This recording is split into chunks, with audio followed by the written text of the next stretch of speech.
Do you think people who are refusing to adapt have a future in this industry? No. I think that regardless of what industry you're in, whether it's automotive or any other tech or whatever we're trying to build or be new at, if you don't change, you're going to be left behind.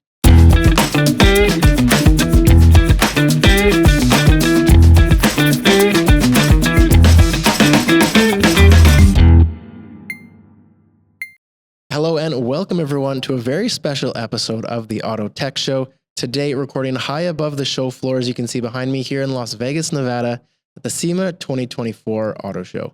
On this episode, we are looking to the future of product development, looking at the challenges and opportunities the current market is presenting for the automotive industry. An exciting topic and an even more exciting guest, Lizz Callaway, as the Director of Partnership Development at Origence, where she drives innovation in automotive finance alongside the product strategy team. With extensive experience in partnerships and product development, including her leadership at Microsoft Autos, Lizz is recognized as one of automotive's 40 under 40 and is a sought-after speaker on AI, product management, and industry innovation. Lizz, welcome to the show. First and foremost, thank you so much for your time. As I mentioned, you're very sought after, so I appreciate you being with me. Really looking forward to your insights today. This is going to be a fun conversation. I can't beat the view. I think you'd win just because of that. Yes, good. It was worth every penny then. Yeah, our focus is our goal is to stay focused and not just start people watching, as we were just talking about off camera. That's perfect. But again, thank you so much for your time today. Thank you for having me.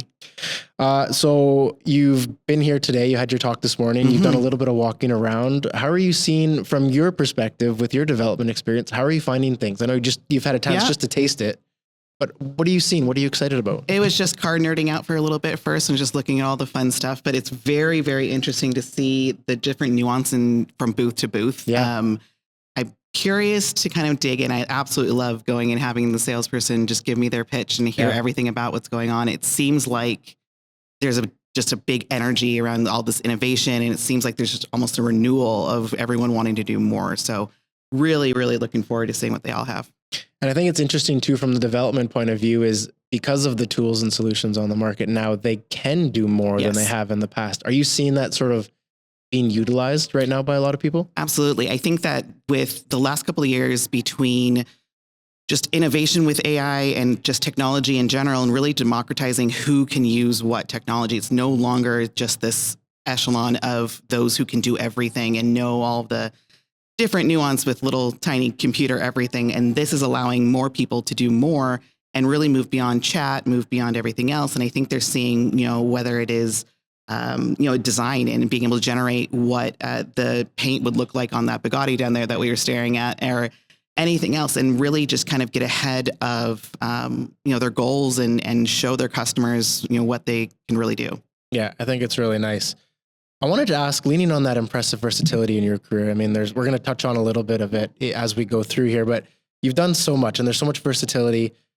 In your opinion, what are some of the most pressing challenges that you see from a product development point of view right now as we navigate the sort of intersection between traditional automotive systems and these rapidly evolving technologies? Yeah, well, my background is in sales, and for a product person, that's very rare. Yeah. Understandably, it's hard. Being able to speak engineer is just a whole nother skill. I don't even try. Right. Yeah. We have to do that. Fortunately, I married one, so I kind of cheated. But with the big difference, I think, is that we can actually see a more diverse perspective as opposed to just engineer, which I love. My engineer background, product managers are some of the smartest people I know, but coming from just a different perspective and seeing what has worked, what hasn't, being the one who uses it, or having that better relationship with the consumer or the partner or what have you, gives a different view on what we could actually do in actually developing, whether it's a update to the new product or building a brand new one. And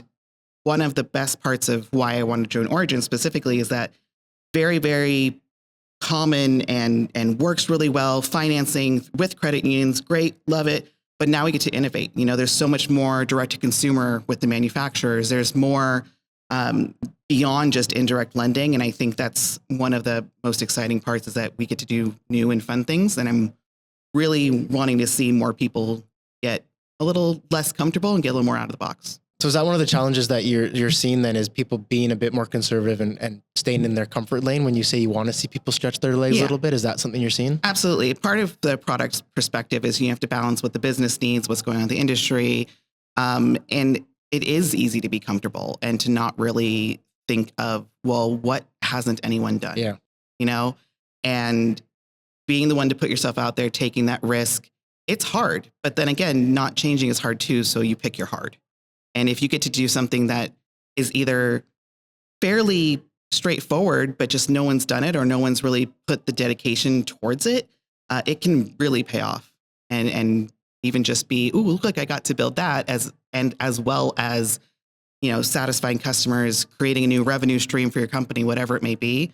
And I think that's a lot, especially in the last 3 or 4 years of my career, that it's been a lot of fun to work with. It's a bit maybe more black and white here, but do you think people who are refusing to adapt have a future in this industry? No. I think that regardless of what industry you're in, whether it's automotive or any other tech or whatever we're trying to build or be new at, if you don't change, you're going to be left behind. And you don't need to be so extreme that you're completely different, but being more open-minded to what's going on in the world, what consumers are wanting, what is going on with your business, or even what technologies, while new, are fun to learn or can be challenging to learn. That is something that I think more people need to take their time and actually focus on. It's easy to do what we've been doing, but with, you know, whether it is AI can take over all our jobs, we can consolidate, we can automate, being able to have that human touch, that innovation, that just intuition of what you're supposed to be doing, that's what would change a very good product person. And you can't do that if you just want to keep doing this. Yeah, absolutely. And a bit maybe complementary to that as well, I wanted to ask you about partnerships, part of your career and part of your versatility as well. How important is having partnerships, and is it an element that can be leveraged a little bit more when we look at, especially technology and the automotive manufacturers, to address some of these challenges that are influencing in the industry? Absolutely. I feel like there are so many different, I mean, just looking at what we have here, so many different types of businesses within this industry. We all complement each other. Being able to bring our strengths together, that is a big part of what partnerships does. Yes, we both want to benefit that or within this partnership, but I think the part that we overlook is that we can bring your smarts and my smarts and our technology and our capability and our resources together and build something amazing. Doing something at the same time, as opposed to, just fit in here with what we're doing, is so much easier. It's so much stronger a foundation, and it really does work a lot better than just, okay, sign on the dotted line, buy my product, what have you. I think partnerships are very different than they used to be. Yes. These days, it's much more relationship based and like symbiotic in nature, like both benefit from it rather than just one getting all of it. I just spoke with Bridgestone just before you came in here, and they really pride themselves on providing access to a bunch of different tools and solutions, not because they've built it or own it, but because they have the partner network to supply it. Is that a future direction that you see being attainable for many? If they're open to it. Okay. I think that it needs to be where the company who's looking to set something like that up has to build a good foundation in order to be able to do that. So if you have a suite of products that you want to be able to have, it doesn't mean that has to fit every single one of your partners, but at the same time, having them set up properly, giving them the proper resources, allowing whatever partnership makes sense for both businesses, being set up that way, it's great. But it is a lot of upfront work, and it is a lot of making sure that your strategy is right, you're building the right product. Can we do that 80% of a good foundation and then pivot the last 20 for whatever the new partnership may be? If someone can actually do the work up front, I think it would be great. But if you just try to shove it together, make it work, it's just not going to happen. I guess it comes down to asking yourself the right question of what you want to get out of it. Is identifying and having that step back, is that an important part of that process? It does. And understanding, if you're looking at the partner, who are their competitors? Who else do they work with? I mean, I think we're so much like, we'll compare A to B, but no, well, what has that other partner of theirs benefited from? Are you seeing a great relationship there? Is this partnership going to be good for what we're trying to accomplish, whether it's 1, 3, or 5 years from now? depending on how much work, and a lot of the good partnerships take a lot of work, whether it's just the relationship itself, the technology, whatever it may be, being able to invest those resources, you really have to ask yourself that question. Like you said, take that step back first and not just get super excited and go, ooh, this will be so great if shiny new toy. Right? Yeah, we're partnered with Bridgestone and we get to do X, Y, and Z. Well, we don't really need to do anything. Yeah. So asking yourself that question and what you really truly want to get out of it is absolutely. Is really are you able to reach your goals? Are you going to be able to provide a good partner to the one that you're working with too, and not just think me? Because the better that your relationship is, the more that you can do together, and obviously both can really benefit from that. I think that's the key. Is it has to be something that both benefit from, not just one. Otherwise, the partnership is one-sided, and then you're always sort of fighting a battle. One side's pulling, one side's pushing. So finding that mutual benefit seems to be the true essence of what a partnership should be. Right, exactly. I think the part where a lot of people will move partnerships like toward the biz dev and the sales side, it's like, no, it's more of the puzzle, and it does fall more in the product development side, because you need to see, well, how does this fit with us? It's not just, oh, they're our target, or, oh, they would help us, get to this customer. It's focusing on you as the consumer is an interesting perspective for a company. Oh, I like that angle. That's really interesting way to think about it. I think it's important. I think it's an attainable option for many that maybe don't have the resources themselves. And exactly. I mentioned that as well. So it can be that lifeline, but it has to be properly assessed out. It can't just be something that the shiny new toy. Yeah, maybe someone has the best engineers and the other one has really good marketing and can put on webinars and everything like that, and really just come together and pull their strengths. Yeah, from a content point of view, I definitely love to leverage the partnership angle, because it's collaboration is how you grow and it's how you reach new audiences. So I really like that aspect from a content. I can only imagine the power from a product development point of view. Right, and then and especially in this industry, it is so who you know, and you have to prove yourself. If they know that you know what you're talking about, you've proven, whether it's this role or one previously or what have you, it goes so far, whether it's just in your work or when you're looking for your next role or a referral or anything like that. It is vital. The second you burn that relationship, you're done with everybody that they know and trust. And that's a hard pill to swallow. It really is. It's so hard to come back from. Interesting. I wanted to shift a little bit and ask you about AI, not so much because it's new to the industry. I think it's been around the industry for a long time, but because of the way we're perceiving it now with the OpenAI and ChatGPT, we are suddenly much more aware of it. Yes. Where we weren't before. Even though it was around and it was part of automotive development and it was in our vehicles for a long time, we never saw it, so we never knew it, but we see it now. The buzzwords are there now. So what's the connection then to the product development side from an AI perspective, and what's the potential and what's that gap that needs to be filled, or how can it further develop products? My concern with AI, especially from the product development perspective, is people getting a little too niche and not saying, I'm going to do more than just this. There is so much more within artificial intelligence that you can do, from personalization for recommendations or advertising or computer vision or what have you, that I think that a lot of product managers especially will focus on, this is my specialty, this is my niche, I'm really good at business, I'm really good at engineering, whatever it may be. Oh, I can only do machine learning. With all of this kind of blowing up, really being able to suss out who is legitimate, what are these technologies we're looking for, is it a fly-by-night? I was telling the session that I was doing earlier, I love going around, and if there's AI on the banner at the booth, I ask them, well, what do you do? What do you do beyond that? What does that actually mean? And they were really good questions in my sessions, because it is so, okay, it's all in my face, but I have absolutely no idea what that means and what that means for my business. So everything from figuring out what you are trying to solve before you go and find that new product or partner or whoever it is. And also there's the ethical and legal and data privacy. Complex, and I mean, even just, can I use this voice transcriptor when I'm talking to a customer about how much mileage they have in their service? Great. Did I get them to opt in to being recorded first? There's so many more layers and steps that I think that the product development side, while needing to be innovative, also needs to be very aware of all the different nuance, especially how it relates to automotive, because it is a whole different animal. Yeah, there's so much data coming off these vehicles, and I think there's huge potential for product development when we look at how AI can leverage that for its visualization, dashboards for software management tools, and for dealers, and there's so much potential, but there is sort of a caveat there of you can't just develop. There has to be some thinking much more intense and needing to be thought out more. As a product developer, is that a challenge that you would welcome? Is that something you go, this is a new angle that I have to really think about, rather than before maybe it was a bit more not easy, but you could just design fewer parts. Yeah, with whichever role I'm going to, I have enough dealer friends who I'll go and say, let me just sit in your showroom and listen to what's going on. I like that. Go with your service people. Like when I was at Microsoft, we were building our ownership experience in my garage. Great. Well, I go and talk to the service advisor and say, what do you want your customer to be able to do before they get to you?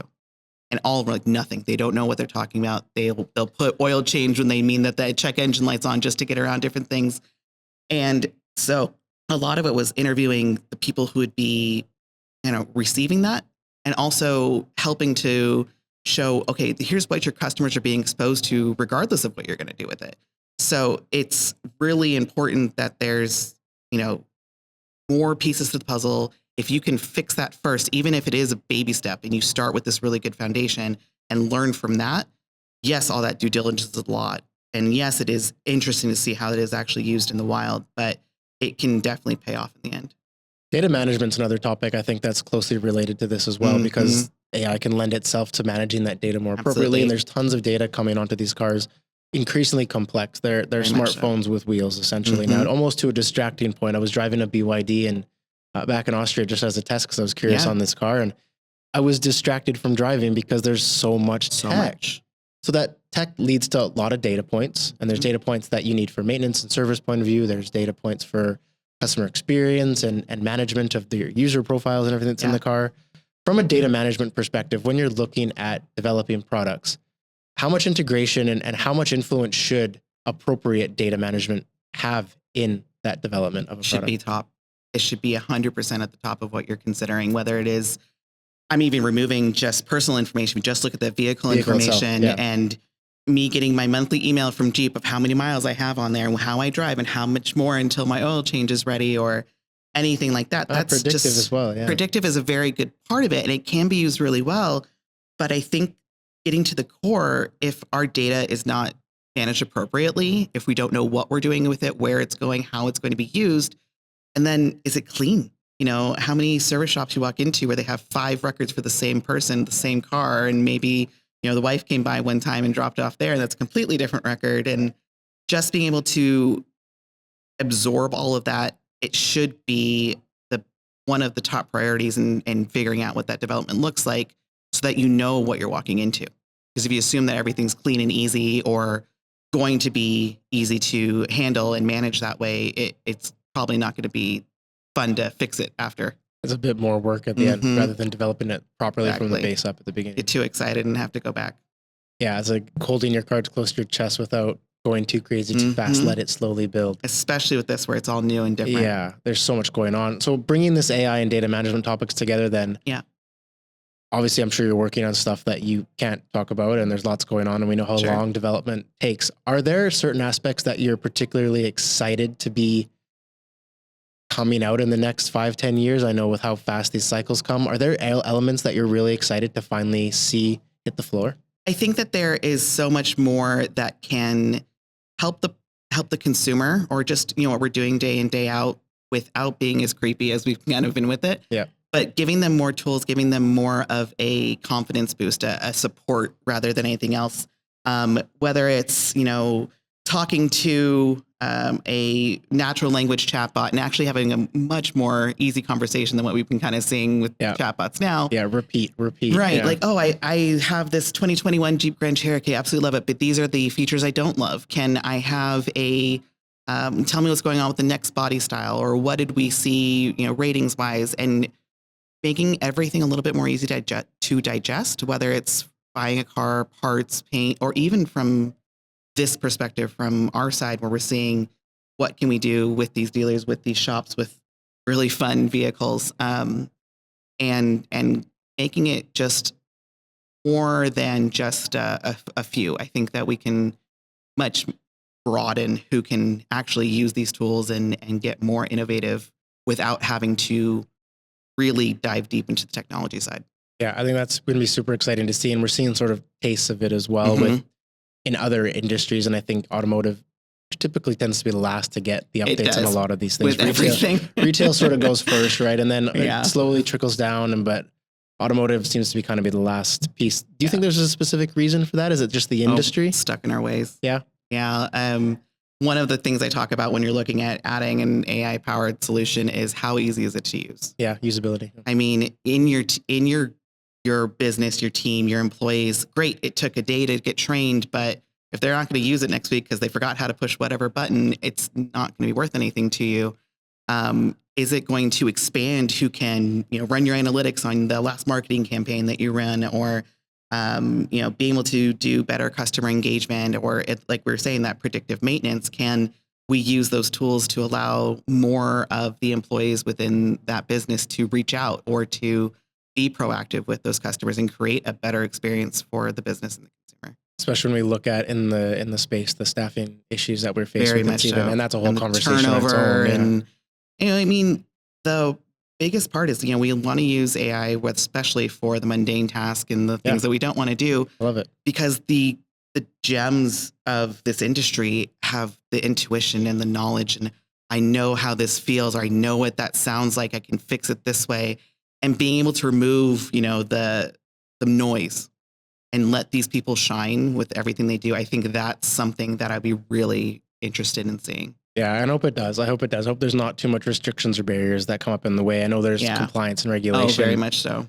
And it's unfortunate when some of that stifles the innovation side of it, Yeah. but you do need both. I think innovation sparks compliance, and compliance sparks innovation. So it's on both sides of the fence. You need both. It's not cute. Compliance is not everyone's fun thing, but you got to do it, and it's necessary. But I think that's exactly right. We're talking about, is it the industry? Kind of. I mean, I think there's a lot of fear because it is unknown. And is this going to replace me? Is this going to ruin what I've been building for the last 30 years? And it can be scary. It can be a lot. So I think that if more people can make AI easier to digest and easier to explain, I think it would be, adopted more, and we'll see more of it.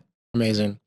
The last topic I wanted to address, and just sort of as our final bit here, is on the topic of leadership and the leadership traits within an organization. Mm-hmm. When it comes to fostering a healthy innovation culture within an organization, are there specific leadership traits that you think are absolutely required? And if you don't have them, you need to find a way to have them if you really want to foster this positive innovation culture in your business? I think there's a couple. I think one, being a good listener, being open-minded, not just telling people what to do. That's not leading, that's directing. With one of the big things, especially when I was in sales, is I fully believe that if you're running a team, you should be able to do what they do. If you cannot go and cover that cyber truck down there or anything like that, you cannot show me how to do my job better and help me be better, then that's something you need to figure out. I don't want to be learning from someone or following someone who can't tell me how to do my own job. Is that relatability aspect? Then? Absolutely, because it's I see you as a subject matter expert. I see that you've had this experience, that you've lived through this, you've had the pains, the goods, everything like that. And it does get to be, especially with, you get to management and everything like that, it can be disheartening. And I think that does really change how teams perform. And I think with the diversity of thought and people and backgrounds, being able to be open-minded to something that we haven't done before or hasn't been done before would be groundbreaking for this industry. And I know that's going to take some time, and I know that's going to be a big thing. But from the leadership perspective, if your role, from my opinion at least, is to make the people who are following you better. If you can't do that, then you need to figure out how to do that. Absolutely agree. I think that's a core trait that if you don't have, especially moving forward, it's you're starting a bit behind the start line. Exactly. Yeah. And it's you should be successful because they were successful. As a last question for you before I let you go and go explore the floor, future trends, key trends that you think are going to define the industry over the next year. We've got EV, we've got AI, we've got connected vehicles, software-based technology in vehicles. Key trends that you think are going to define the next few years. What are those? Honestly, I think it's going to take a little while. I think that like you're saying, this one, everything comes a little bit later. I think we're going to see maybe in the next 5 years, more people using tools that make them more efficient. It's going to be baby steps. It's going to be much more from, say, the customer perspective, cleaning up, their relationships and everything like that. But finding new and fun ways to do this, I think that the different ideas and things that people talked about when they saw me after my session today were just inspiring. There was a student who asked, here's what I want to do. Take this textbook and make it easier to learn for this. And just this 18-year-old who has this beautiful, bright idea and just needs to have that encouraged. I'm really hoping we see more of that. Do you think we will? I hope we will. I think that if we get more, I have more people who have more of a technology background, but who understand automotive, which we all know is a very small part, who can actually encourage those, whether it's, hey, we'll take your idea and we'll support you while you figure out how to build this, or we'll take your idea and get you to the right people who can make this a reality. Open some doors. If you can just get that little bit of inspiration and just get them going, I think that those are the ones that we're going to see do amazing things. And the future, because eventually there's going to be this next generation jump in, and we're seeing that going to happen in the next few years. Exactly. That shoes are going to have to be filled. Yeah. I mean, these are the people there's the ones who, when millennials started selling cars, it's because we did differently. And, my kids are going to be doing everything very differently than there. And I think having that new and fresh part, we're going to see more of, well, how can I make what we're currently doing fit how I behave, how I learn, how I sell, how I do anything like that. I think they're going to figure that out. Yeah, exactly. Super interesting. And a really nice positive note to sort of finish with as well, that there's hope. There is. You just need to foster it. Yeah. It takes a while every once in a while, especially around here. Yeah. But yeah, I think I'm very much looking forward to it. That's why these events are so great, to be honest, because you do really see a lot of that. And it is a really tight-knit industry, and it's so open, and you have that open-mindedness on the floor. And just having that conversation with you as well, it seems like we are moving in the right direction. So I think that's super great to hear. Yeah. Well, good, Liz. Thank you so much for today. I really enjoyed this conversation. This is great. And I look forward to keeping in touch in the future, and definitely enjoy the rest of the show and the floor before you have to head home. There's lots going on. But again, thank you so much for your time. Thank you so much for having me. And for everyone watching and listening today to the Auto Tech Show, thank you for being with me. Great to have you on this episode. Lots to take away, really inspiring messages to take away. I'll have some links below in the resources down in the podcast notes. So definitely check them out. Contact for Liz, contact for myself as well. Definitely reach out if you have any questions or comments on the show today. But again, it's been great having you. A big thank you to Liz for jumping in on the show and giving us these insights. So with that, we'll wrap it up here in Las Vegas. Thank you so very much for joining me on the show. And we'll talk to you very soon on an episode just around the corner. Take care, everyone.